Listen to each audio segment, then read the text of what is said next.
Good afternoon, everyone. Hope everyone's having a good Wednesday today. Welcome to High Octane Cards. In our most recent video, we told you we were going to review the 1980 Maxx Racing card set, cards number 1 through 100. This is a 220 card set released in the middle of the 1989 season. As you see here off to the right, I have my factory set. Again, I picked this one up in 1989 at Union Station in Indianapolis at a little store called Hollywood and Victory Lane. Prior to the release of that set, Maxx released a preview set of these cards that features about 8 or 9 different drivers. This is what the preview cover card looked like. And you see the back has kind of a checklist and the address of the Maxx Racing Cards company. These cards were released in a special dual pack with 2 packs of 1988 Maxx plus 2 preview cards. Now the fronts of the cards are identical to the base set cards that were released later. However, the backs you see in the little triangle here with the Maxx logo, there is no number on any of these cards. That's how you would identify a preview card. Also, Maxx released a special Crisco edition, limited to about 27 cards in the set. They are very similar to the 89 Maxx base card set, but has the Crisco, there you see a special Crisco edition banner across the upper left-hand corner. These are just a few of the cards that are in that set, and the numbering is different from the base set. The backs, though, are identical to the preview and the base set outside of the numbering. So let's go ahead and start rapid firing cards number 1 through 100.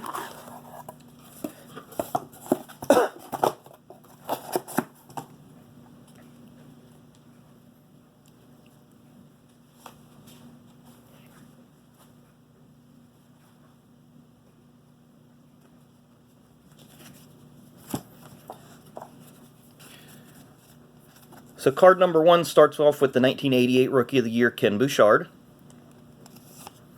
Ernie Irvan, who drove the 2 car for a couple of seasons, 88 and 89. This is not his rookie. Now the big hit is next. This is the Dale Earnhardt rookie card. I do have a couple of these. This one I purchased off of eBay. This one was in the factory set that I received in 1989. You see the back of the card has some biographical information about Dale, a little bit of history of his career, and some career statistics at the bottom. That is how all the backs of the driver cards appear in this set. There you have Rick Wilson, who drove for a handful of teams for many years. Jeff Bodine, this is his rookie. This is not his rookie card. I'm sorry, he was in the 88 Maxx set. You have Mark Martin when he drove for Jack Roush in the Stroh Light car. Alan Kulwicki, 1992 champion there. Bobby Hillin when he was driving the Miller High Life car for Stavola Brothers Racing. Bill Elliott. And we have Ken Bouchard. Excuse me. This is his second year card. He was in the 1988 Maxx set, which we didn't touch on. There's 2 variations of his 88 Maxx card. There is a version where it lists him as engaged, and then one that lists him as single. Terry Labonte, driving for Junior Johnson's Budweiser Ford that year. Bobby Allison. Now this lists it as a driver card because he did compete in 1988, but only a partial season, as he was injured at Pocono in June of the 1988 season. Now Robert G. This is an interesting card series within this set. You see the All-Pro banner. NASCAR used to have an All-Pro team that was voted on by the crew members. And Robert G., you see he was a body person that worked for probably Hendrick Motorsports at the time. And the backs of the cards are very similar to the driver cards. Just tells a little bit about the career of the person on the opposite side of the card. Now we start getting into some crew chiefs here. 1988 Maxx primarily focused on drivers, tracks, cars, and a couple of owners. 1989 will feature crew chiefs, drivers, Busch Series drivers, and other members of teams and officials, and some significant events of the previous year. This is Harry Hyde, legendary crew chief. Brett Bodine, which we missed in our 1988 recap. So Brett is card number 59 in the 1988 set. Here he is card number 15 when he drove for Bud Moore. Larry Pearson, who is the son of David Pearson. 1989 was Larry's rookie year in the Winston Cup Series. Darrell Waltrip, popular driver back in the day. This is when he drove Rick Hendrick's Tide number 17 Chevy. Barry Dotson was the 1989 championship winning crew chief for Rusty Wallace. Here's the Stavola brothers, Bill and Mickey. They were the owners of Bobby Hillen and Bobby Allison's car during the 88 season, and Mike Alexander started the year in 1989, replacing Bobby Allison, who was injured. James Luter, who was obviously on Robert Yates' Davey Allison Texaco card as a machinist. Neil Bonnet. Tim Brewer, who was Terry Labonte's crew chief during the 88-89 seasons. Eddie Bierschwell, he was in the 88 set. Travis Carter, he's a crew chief. Here he was crew chief for Rick Mast's team when Harry Gant's Mach 1 Racing shut down.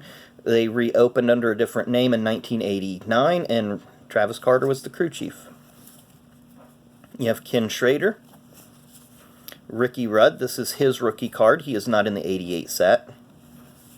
Rusty Wallace, 1989 Series champion.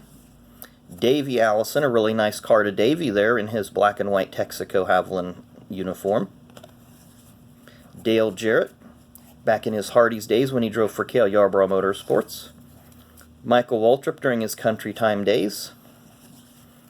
We have Jim Sauter. Jim was also in the 1988 set. This is card number 31. He was driving for Bob Clark Motorsports in the Slender U Figure Salon Oldsmobile. We had another All-Pro card. This is Todd Parrott. He was a tire carrier for Rusty Wallace's team. Harry Gant. This is Harry's rookie card, card number 33. Harry's famous for driving the Skull Bandit car from 1981 to 1994.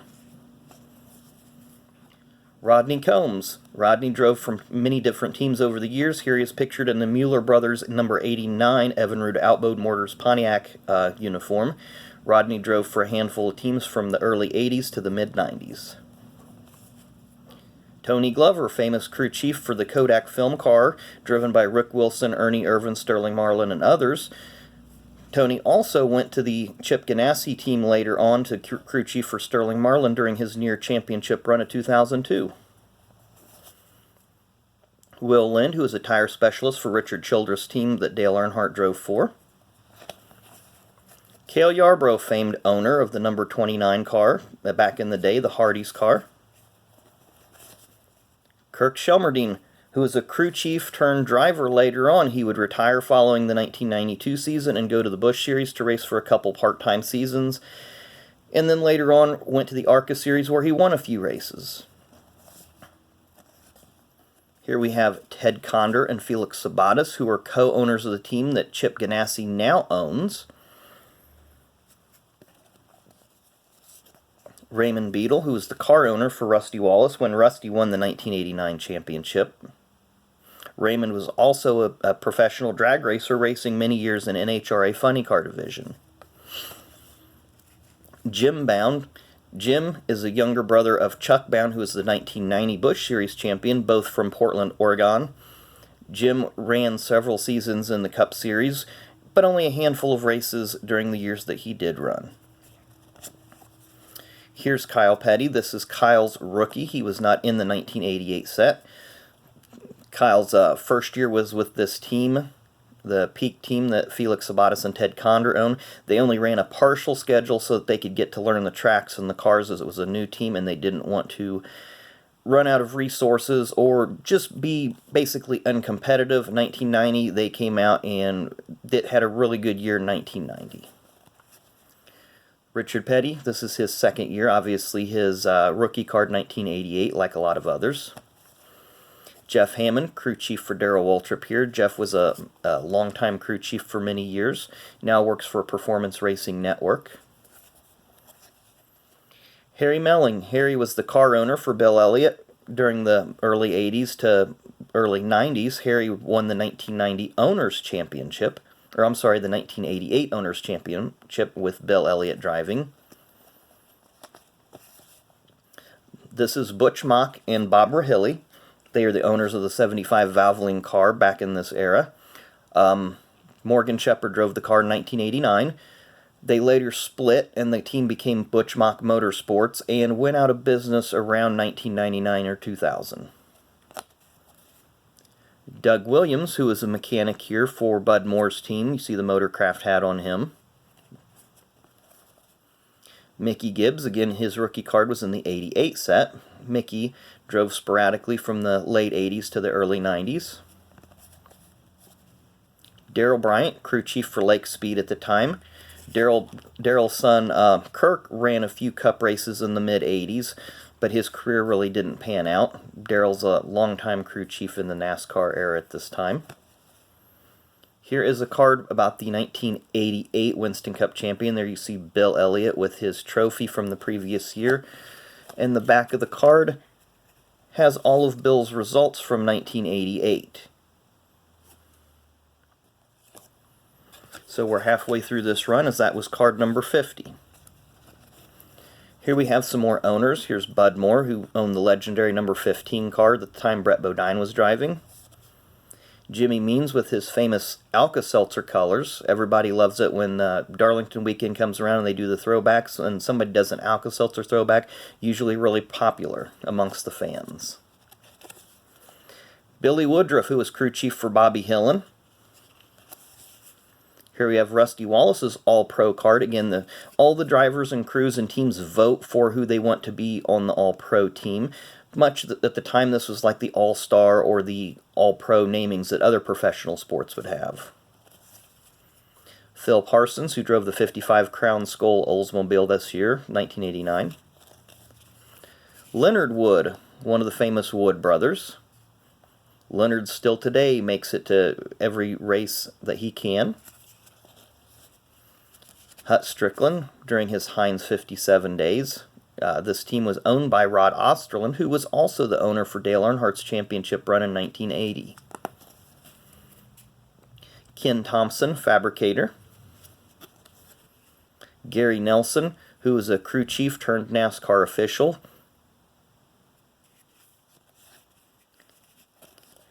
NASCAR also used to have a yearly pit crew competition at Rockingham, North Carolina. This was the 4th straight year that Dale Earnhardt's team won this particular event. And on the back of this particular card, it has the crewmen listed and their job within the crew.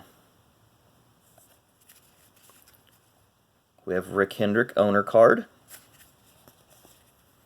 Barry Dodson, All-Pro, crew chief for Rusty Wallace. Here's Roland Wolotka, who was the crew chief for Hut Strickland. He also worked for Dale Earnhardt back when Rod Osterland's team also owned the car back in 1980. Danny Schiff and Buddy Baker, they were partners in the ownership of the 88 car that Buddy would own. Buddy did drive his car from 1985 to 1988 before head injuries took him out. Gail Wilson, truck driver. We have Rick Mast, who was driving the 66 car this season for Travis Carter. This was the team that used to be the Skull Bandit team, but it folded, and Travis Carter and a few other investors bought the assets and ran the 1989 season for Rick Mast during his rookie season. They had a 6th place at Daytona in the Daytona 500. This is Brad Teague. He was in the 88 set. We mentioned he was just kind of a journeyman driver that drove for many independent teams. Derek Cope, 1990 Daytona 500 winner. This particular uniform was Purelator. He was driving for Jim Testa at the time, and the team later folded, and he'd go drive for Whitcomb Racing. They do have the checklists in this set. So this is cards 1 through 50, and this has 51 through 100. Here's J.D. McDuffie. J.D. Passed away in August of '91 after a crash at the Butt at the Glen at Watkins Glen. Dave Marcus during his Lifebuoy soap days. Another All-Pro card. This is David Evans, assistant engine builder. You see the All-Pro teams had many, many different positions available. And this is Phil Barkdahl. He was in the 88 set. He usually ran Daytona, Talladega, sometimes Atlanta, and usually did really well at Daytona and Talladega in his own cars. Ernie Elliott, crew chief and brother of Bill Elliott. Morgan Shepherd, who at the time was driving for Ray Mach, the number 75 Valvoline Pontiac. We have Dale Inman, who is the crew chief at the time and cousin of Richard Petty. Dale is the only 8-time championship crew chief. Junior Johnson, legendary car owner, engine builder, and driver. This is his owner card. Terry Labonte was his driver during this season. We have an All-Pro card of David Smith, who was the jackman for Dale Earnhardt's team. David would later become the crew chief of this team.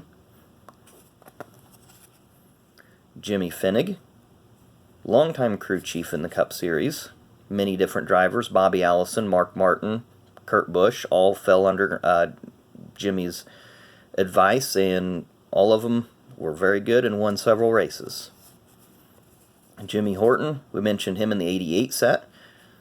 Very good dirt track driver from New Jersey. This is Mike Beam. He was crew chief for Michael Waltrip at the time. He is currently, I believe, the competition director for Gallagher Motorsports in the Xfinity Series. Jimmy Maycard, at the time, was a tire changer for Rusty Wallace. Now he is an executive with Joe Gibbs Racing. Lake Speed, he was in the 88 set. This is the 89, obviously. His Bullseye barbecue sauce uniform and hat. Mike Alexander, when he replaced Bobby Allison. This is him during his time during the Stavola brothers. He would later have a head injury in a non-NASCAR race and would essentially end his career. Dennis Conner, he was crew chief for Ken Schrader during this time period. We have Mike Hill's All-Pro card. Mike was on the Junior Johnson Budweiser team. Richard Childress, car owner for Dale Earnhardt. We have Greg Sachs. This was the 88 number 88 Crisco car that Buddy Baker, Danny Schiff owned. Very sharp looking car. One of the first cars to have the reflective silver numbers on it. We have Waddell Wilson, who was the most recent inductee into the NASCAR Hall of Fame. Chad Little, now a NASCAR official. Chad was driving for his family-owned team at the time. We have Norman Koshimishu, who was the gas man for Rusty Wallace's team. Norman won this award many, many years as he was one of the very best at his position. Harold Elliott, who was engine builder for Rusty Wallace's team. Harold built many, many strong motors and had very few engine failures. Cliff Champion, longtime crew chief in the NASCAR circles. Sterling Marlin in his Sunoco car. Trevor Boyce. Trevor was in the 88 Maxx set. Trevor, one of the few Canadian drivers, probably has the most starts of any Canadian driver. Slick Poston, who is a gear specialist. Jake Elder, longtime crew chief, very legendary in the garage area, nicknamed Suitcase because he would travel from team to team to team and would work for as many as 3 or 4 teams in a season. Chuck Ryder, who owned Michael Waltrip's Country Time Pontiac at this time. Connie Saylor, he was in the 88 Maxx set. Connie passed away of cancer in the February of 1993. And the final card of the first 100, fans' favorite driver, Bill Elliott. Bill won the most popular driver from 1984 to 1988, and again from 1991 to 2000.